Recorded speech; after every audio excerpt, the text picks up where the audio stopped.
bonjour ou bonsoir, selon l'heure à laquelle vous nous regardez. Je suis votre chroniqueur audio et animateur de podcast à l'ODJ Média. Je suis chargé de vous lire aujourd'hui, avec une fidélité totale et absolue, la chronique de Ahmed Nagy. Nous analysons un séisme géopolitique majeur, la capture de Nicolás Maduro et les paradoxes d'une intervention américaine qui bouscule l'ordre mondial. Le titre de cette analyse est « Maduro capturé, mais le régime chaviste résiste ».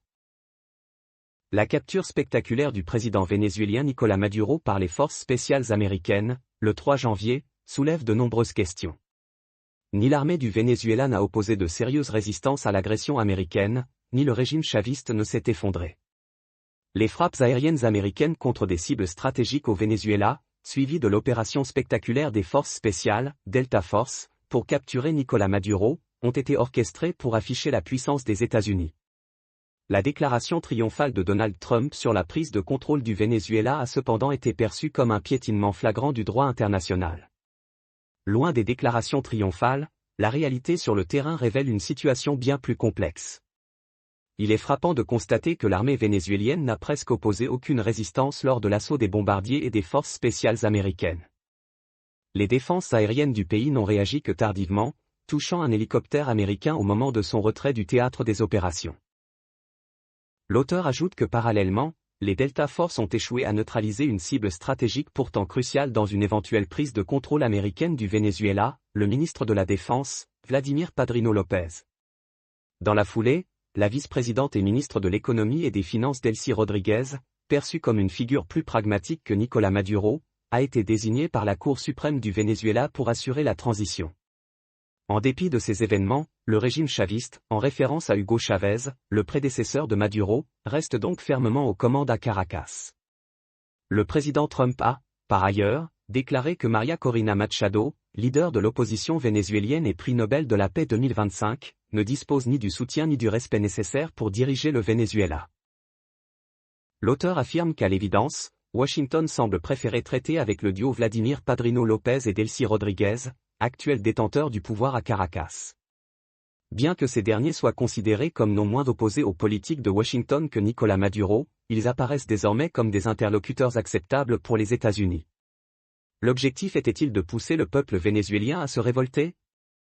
Si certains membres de la diaspora vénézuélienne ont exprimé leur joie, la réalité sur le terrain est bien différente. À Caracas, des milliers de Vénézuéliens ont manifesté pour dénoncer l'agression américaine et exiger la libération de leur président. Ces manifestations témoignent d'un soutien populaire persistant envers le régime chaviste, malgré ses difficultés.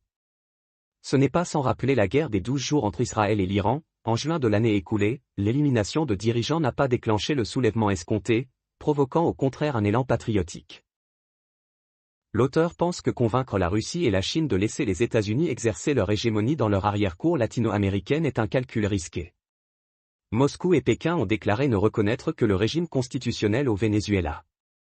Moscou n'a pas besoin de négocier avec Washington pour continuer de grignoter du terrain en Ukraine.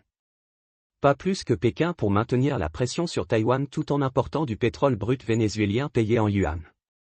Les dirigeants d'Amérique latine, même les plus favorables aux États-Unis, tels le président Javier Milei, se doivent de condamner l'agression pour ne pas se mettre en porte-à-faux avec leur opinion publique.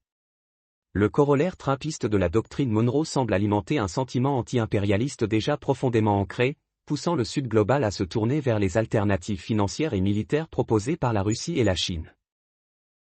L'auteur souligne enfin que les dirigeants européens, qui n'ont été ni consultés, ni même prévenus, passent désormais plus pour des laquais que pour des alliés. Un ancien chauffeur de bus devenu président du Venezuela, aux performances économiques désastreuses et dont la réélection est contestée, se retrouve promu symbole de la résistance à l'impérialisme américain grâce à un promoteur immobilier devenu président des États-Unis. Bravo l'artiste Trump. Je vous remercie de votre attention. J'ai fait le maximum pour respecter à la lettre et au mot près l'intégralité des propos de Ahmed Nagy pour cette chronique historique. La scène internationale change de visage sous nos yeux, et nous resterons fidèles à notre mission de vous en transmettre chaque nuance.